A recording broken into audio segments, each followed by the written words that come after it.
बिस्मिल्लाहिर्रहमानिर्रहीम अस्सलामु अलैकुम रहमतुल्लाह। सुप्रीम कोर्ट पाकिस्तान की जानिब से जो फ़ैसला दिया गया है, जिसमें 8-5 की रेशो से इमरान खान और पीटीआई के हक़ में फ़ैसला आया और इसके अंदर ये बात की गई है कि इलेक्शन कमीशन ऑफ पाकिस्तान ने जो इसकी इंटरप्रिटेशन की है, जो इसकी तशरीह की है, वो गलत की उस फ़ैसले की जो कि इमरान खान और पीटीआई के ख़िलाफ़ था, जिसकी वजह से इमरान खान और पीटीआई को बल्ले के निशान से महरूम किया गया। वो जो फ़ैसला था उसकी इंटरप्रिटेशन गलत की election commissioner chief election commissioner ने, जिसकी वजह से ये सारा मसला पैदा हुआ, जिसकी वजह से ये सारा बखेड़ा जो है वो पैदा हुआ।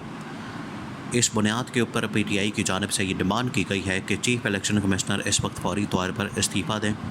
और उसके ऊपर आर्टिकल 6 लगना चाहिए। उसकी वजह यह है कि उसने आइन की गलत तशरीह की, उसने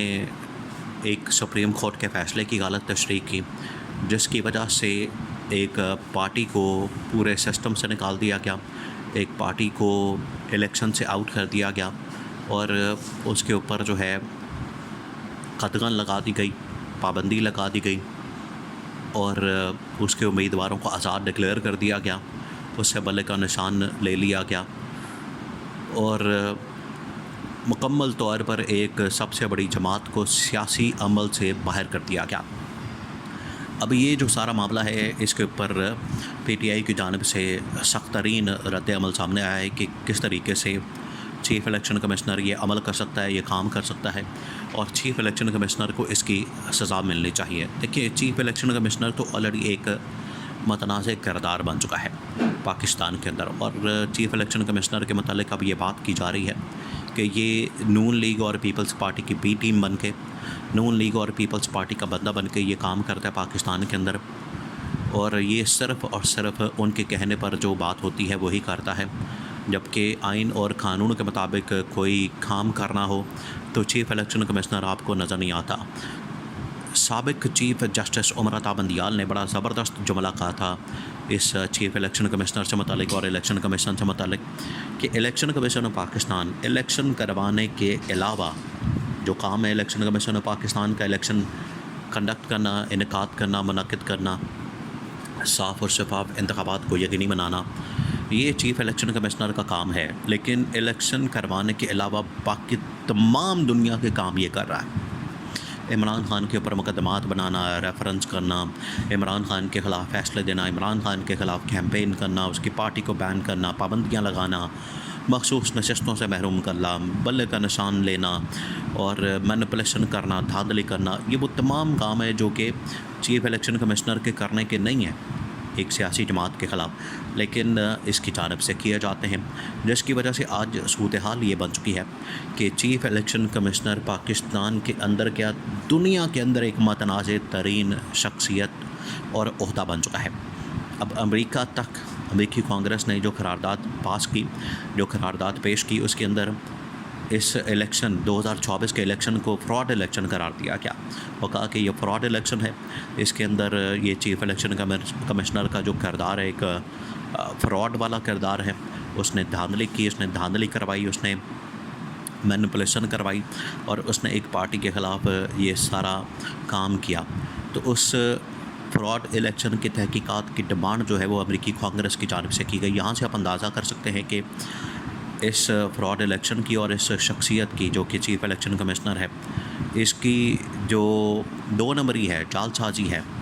और इसकी जो धांधली है वो कहाँ कहाँ तक कहानी पहुँच चुकी है, कहाँ कहाँ तक मशहूर हो चुकी है। अब ये जो सुप्रीम कोर्ट पाकिस्तान की जानिब से 8-5 की रेशो से जो फ़ैसला आया है, इससे तमाम चीज़ें वाज़ेह हो गई हैं और इस फ़ैसले के साथ साथ ये फ़ैसला आया है असल में कि इमरान खान को नशिस्तें वापस की जाएँ। लेकिन इस बात के ऊपर तो तमाम के तमाम 13 के 13 जजेस मुत्तफ़िक़ हैं, 13 के 13 जजेस मुत्तफ़िक़ हैं कि जो चीफ़ इलेक्शन कमिश्नर ने इंटरप्रिटेशन की है उस फ़ैसले की, आइन और क़ानून को उसने बदल दिया, उस फ़ैसले की तशरीह करके इसने पूरा का पूरा आइन का ढांचा बदल दिया, पूरे के पूरे आइन को इसने तब्दील कर दिया, जिसकी वजह से मुल्क के अंदर एक आइनी कानूनी बहरान पैदा हो गया और उस आइनी कानूनी बहरान की वजह से मुल्क में इतनी अफरा तफरी, मुल्क के अंदर इतनी सियासी अफरा तफरी, सियासी जो इस वक्त उखाड़ पिछाड़ है या सियासी उसके अंदर जो आपको एक इंस्टेबिलिटी, अदम इस्तेहकाम नज़र आता है, वो सब कुछ उसका जो खुरा है वो चीफ़ इलेक्शन कमिश्नर की तरफ जाता है।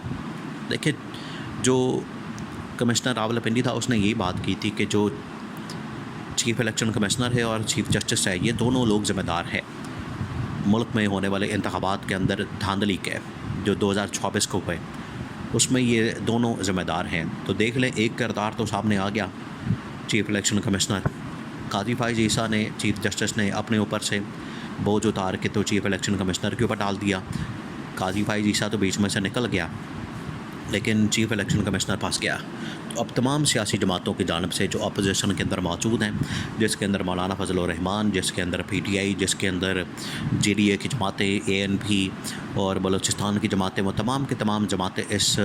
बात की डिमांड कर रही हैं, उनकी जानिब से ये मुतालबा किया जा रहा है कि इस चीफ़ इलेक्शन कमिश्नर की छुट्टी कराई जाए और ये जो उसने तशरीह करके फ़ैसले को गलत समझ कर, गलत तशरीह करके उसने जो इमरान खान और PTI को बल्ले के निशान से महरूम करने के बाद पार्टी भी फारिग कर दी। हालांकि अब तो ये काजी फाइज़ ईसा समेत तमाम जजेस ने कहा कि PTI एक सियासी जमात है, एक पार्लिमानी जमात है, वो पार्लिमानी जमात थी और है, इससे कोई इनकार नहीं कर सकता। वो पहले भी थी, जब फ़ैसला आया था, फ़ैसले के बाद भी वो सियासी जमात थी, लेकिन इलेक्शन कमीशन ने उसके ख़िलाफ़ 2 नंबरी की। और आपको पता है कि ये किसके कहने पर कर रहे थे? नून लीग और पीपल्स पार्टी। ये पीछे शरीफ ख़ानदान, जरदारी ख़ानदान उसके पीछे चढ़ा हुआ था और उसको सब्ज़ बाग दिखाए जा रहे थे। उसको दिखाया जा रहा था कि तुम्हें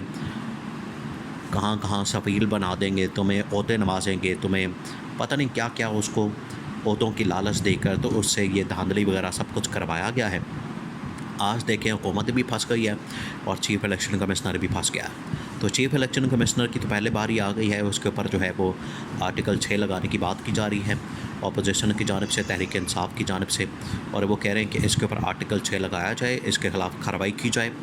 और ये जो इसने गलत तशरीह की है, ये जो इसने इंटरप्रिटेशन सही नहीं की, इसकी वजह से इसको सज़ा दी जाए और ये जो फ़ैसला है इसको ठीक किया जाए। ना सिर्फ ये जो मखसूस नशस्तें हैं, ये तो अब फ़ैसला हो गया है, हुक्म दे दिया गया कि इलेक्शन कमीशन ऑफ पाकिस्तान जो मखसूस नशस्तें हैं वो PTI को वापस करें। इसके साथ साथ जो पूरा मैंडेट है, जिसकी वजह से आज PTI को पूरा मैंडेट नहीं मिल पा रहा, वो पूरा का पूरा मैंडेट वापस करने के भी इक़दाम किए जाएँ ताकि PTI को मुकम्मल मैंडेट मिल सके, इमरान खान को मुकम्मल मैंडेट दिया जा सके और इमरान खान और PTI उस मैंडेट के साथ वापस हुकूमत में आ सके। ये असल सियासी जद्दोजहद और स्ट्रगल है जिसकी वजह से चीफ़ इलेक्शन कमिश्नर से इस्तीफ़ा मांगा गया।